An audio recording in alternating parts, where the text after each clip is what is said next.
it appeared to be.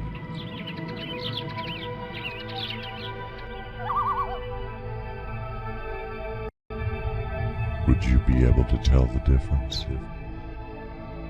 Many people would be shocked and amazed to discover that their elected government would intentionally spray toxic compounds into the air over their heads. Tens of thousands of people from the state of Maine to the country of New Zealand have documented this airborne spraying program. Thousands of photographs now exist on the internet detailing the blatant and direct assault on our breathable air by the Air Force.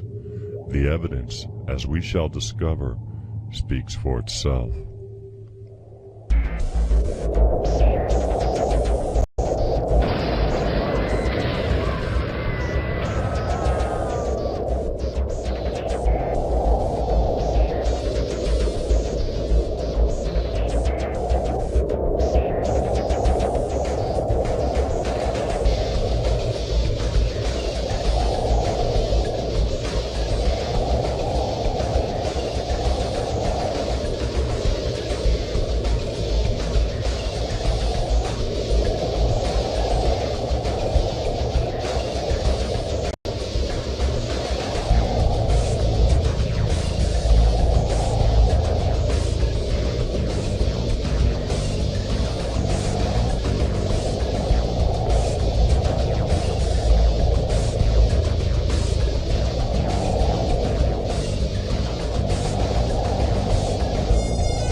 How could this happen? Why is it happening? Who is spraying us? What is in the chemtrail soup that we are helplessly ingesting?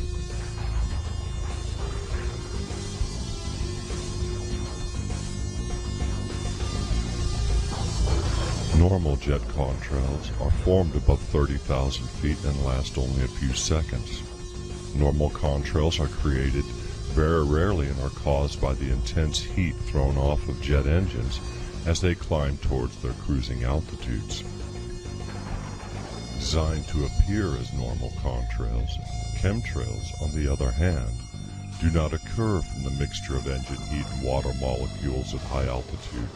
They usually occur between 12,000 and 20,000 feet, and photographic evidence clearly demonstrates that these emissions are coming from spray nozzles attached under the wing near the engines or extending from the rear of the plane.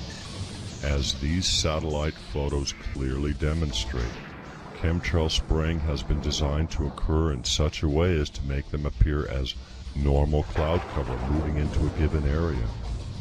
The government is trying everything to hide them from the public. They use on-air weather personalities to explain the constant daily barrage of chemtrails.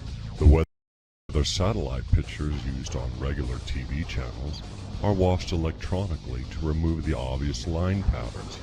But as you can see, by going to the NOAA's site and obtaining raw feed prior to release to subscriber stations, there is much in the clouds over the world that does not belong there.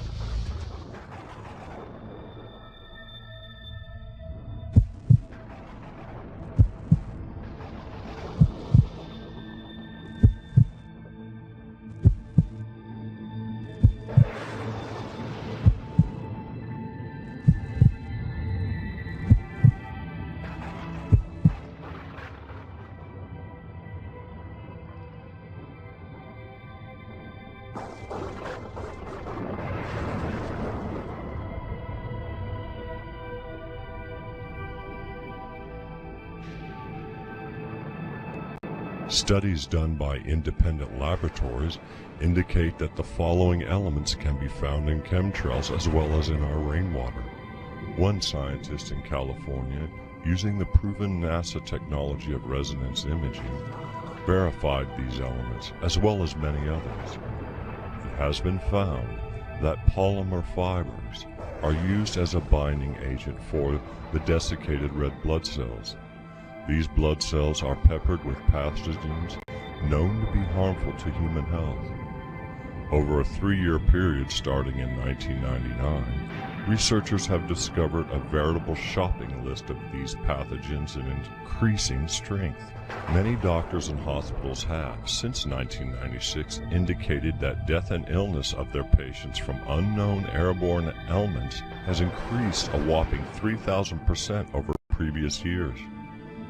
It would appear by these facts that the evidence indicates a starting of the chemtrail spraying program since about 1987 in various test regions in the Southwest, and full-blown chemtrail activity against the citizenry since 1996.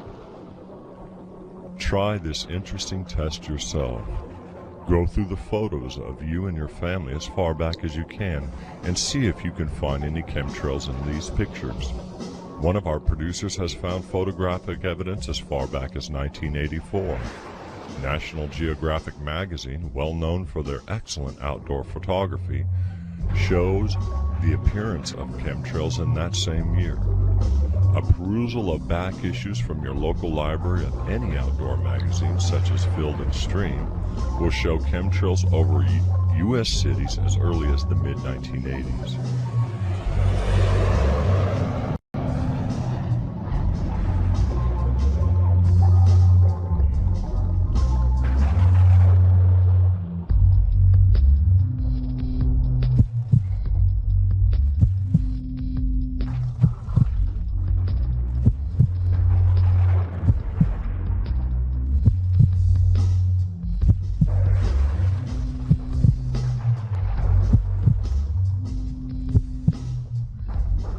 Why are we being sprayed with these chemicals?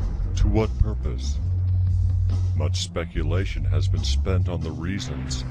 The Air Force has undertaken a multi-year program spanning several years, ranging from protection from the sun, reducing global warming, weather modification, to population control.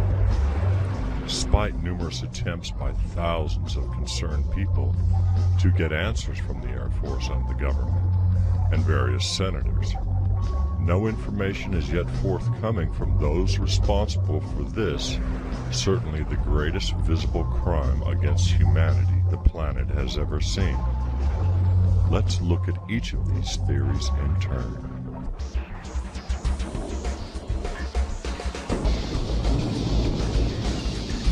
One of the first theories to appear by disinformation artists was that chemtrails were here to help us from the damaging effects of the sun's rays.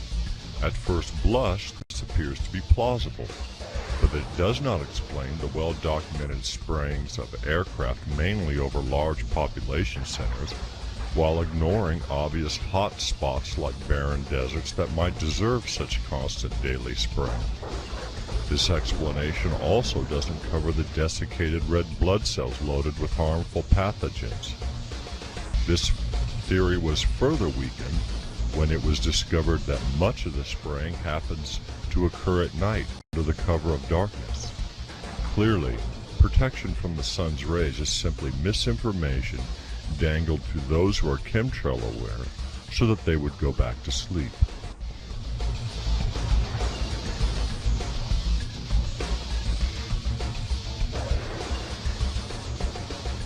Another lie foisted upon chemtrail researchers is the oft-told pattern of global warming.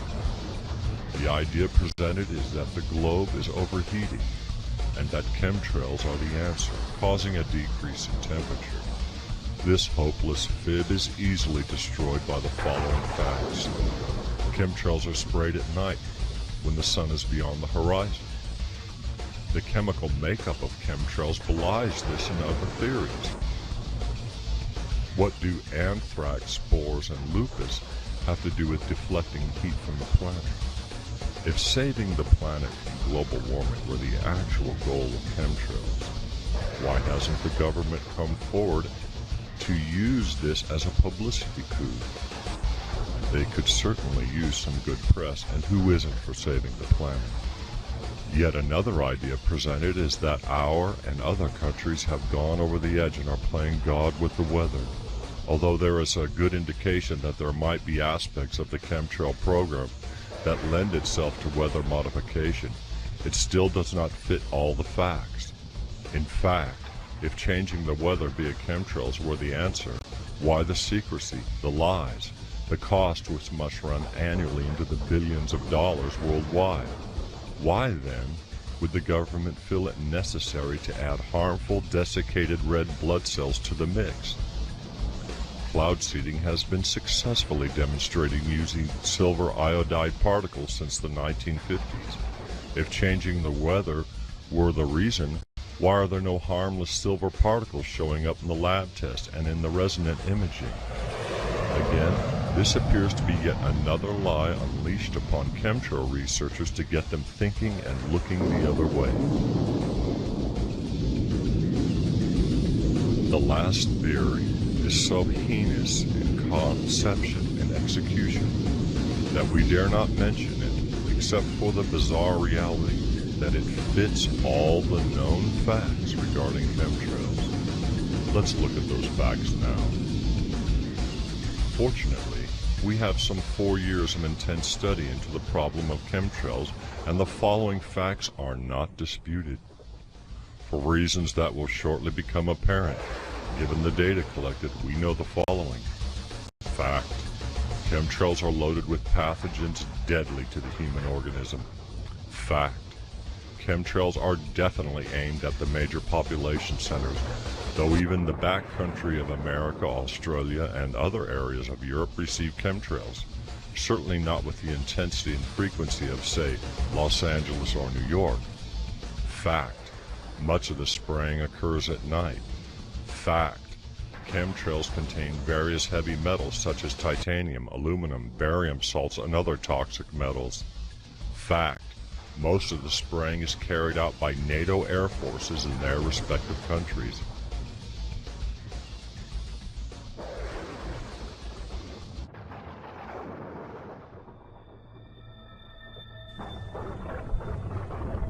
What can we deduce from these facts? Very little. Some say that the presence of pathogens in chemtrails might be some kind of mass inoculation. Health professionals dispute this view by revealing the fact that an overburdened immune system constantly fighting multiple infection vectors, coupled with dozens of varying types of harmful viruses and bacteria, causes the immune system to actually become less effective, making it, over the long term, unable to fight off even the most common of infections, colds, and flus. This perception fits with the experiences we have all been feeling over the last few years. Listlessness, depression, a weakened health system, aching joints, reaction to airborne particles, and so on. The theory of mass immunization, also disputed by microbiologists, who say that you cannot vaccinate against bioterrorism, as there are far too many possible millions of potential strains and variants that can be quickly made up, making vaccination moot.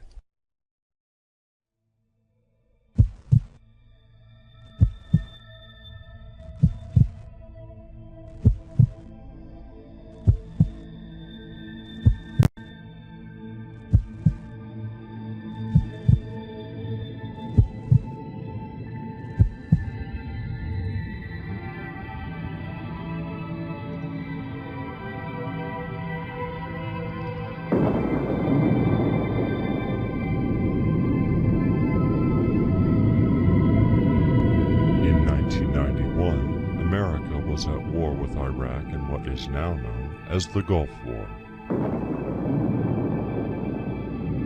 Archival satellite images of the period clearly show a dedicated spray program against Iraqi soldiers who have reported the same symptoms then as many Americans are now reporting: dizziness, allergic reactions never before experienced, shortness of breath, a lethargic, depleted feeling of hopelessness, as can be seen through pictures shown here.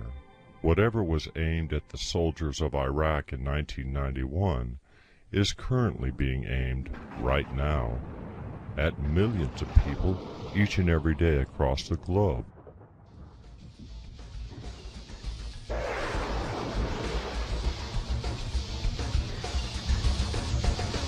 filmmakers have captured without realizing it countless examples of aerial spraying. The following films indicate a massive multi-billion-dollar program. In fact, even print art put out in magazines have chemtrails in them. The video game Pool Borders 2000 has chemtrails in their background.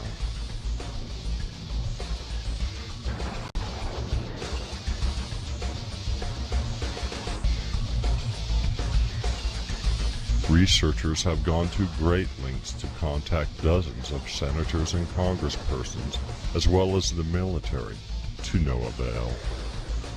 In addition to seeking out answers from our elected leaders, which have proved fruitless, there exist petitions signed by thousands of people worldwide, which have been sent to various government leaders. These petition signers include scientists, school teachers, police officers. Veritably every profession and discipline has observed this phenomenon and has demanded answers. None so far are forthcoming.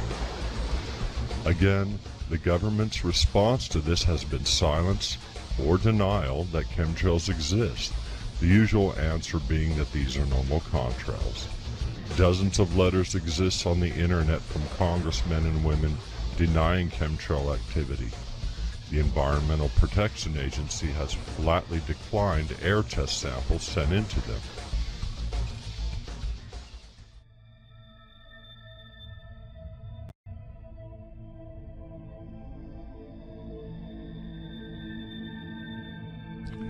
Chemtrails affect everything and everyone on the planet. The materials present in chemtrails can be found in our water tables, our hair, the clothes we wear, the food we eat. We must now know just what is going on in our skies and why. The government, your government, is blatantly lying about its spraying at citizens. Many feel that chemtrails are in reality a binary population elimination weapon. Stage 1 of this weapon is to pass various pathogens into the human body to weaken the immune structure. Repeated low-level assaults upon the immune system do not strengthen it. Rather, it becomes weaker from endlessly fighting one kind of infection after another. Hence the reason for so many pathogens in the chemtrail soup. This also completely explains why we are feeling weaker and sicker as the months go by, instead of healthier and stronger. Once this is accomplished and field reports indicate overall T-cell weakness attained, Stage 2 would be the release either through vaccination or aerial dispersal of something like smallpox or anthrax, which would instantly kill the human host. If what is suspected of chemtrails is true, then we are experiencing something only the denizens of concentration camps have for years warned a sleeping humanity against: the fascist takeover of the world by corrupt leaders and the systematic elimination of unwanted sections of the population. Who chooses who dies? Who gets the vaccine against the poison and who does not?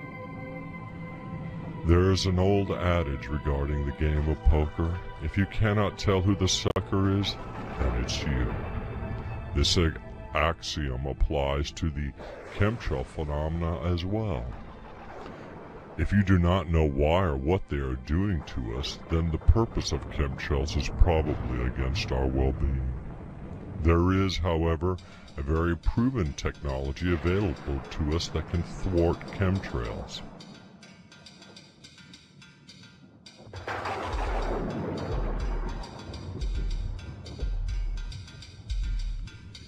Inventor Wilhelm Reich is credited with creating the first known orgone eliminator, or cloudbuster, originally designed to help bring in rain to areas plagued with drought. Don Croft, alternative scientist, researcher, and inventor, has succeeded in striking a blow against the ongoing chemtrails program that is destroying our country and enslaving its citizens. By utilizing the research of Wilhelm Reich, Croft has created a cheap, portable, and easy-to-build device that consistently destroys chemtrails and heals the atmosphere. The Rycroft Chembuster is potentially one of the answers to the ongoing attacks by the forces of darkness. As these images show, chembusters, or as they are referred to by most people, cloudbusters, actually do the job of eliminating chemtrails. A cloudbuster is simply made or can be ordered via the internet. Though many speculate that the chemtrail problem has gone on for too long for there to be any kind of decisive resolution in the favor of humanity, we do not share that view. Awareness and knowledge are two keys to stopping this problem. The more that people are aware that chemtrails are overhead and in their lungs, the greater are humanity's chances that we might catch a break, and some high-ranking official in government will come forward and stop the program. One should be very careful as well when investigating the chemtrail phenomena on the internet. Many chemtrail sites are actually run by government agents to spin the information given out on it, or to suppress the real reason for chemtrails. Those sites that are pushing debunkers, character assassinations of online seekers of the truth, and who offer a vague chemtrails are here to modify the weather or chemtrails are sunscreen simply are disinformation sites aimed at misleading those who are becoming chemtrail aware. Tell your friends and loved ones. Show them the facts. Take them outside when the spraying is heavy and let them do their own thinking and research. A few may not be able to change the world, but a few million can. Good luck. Daddy, where did the blue side go?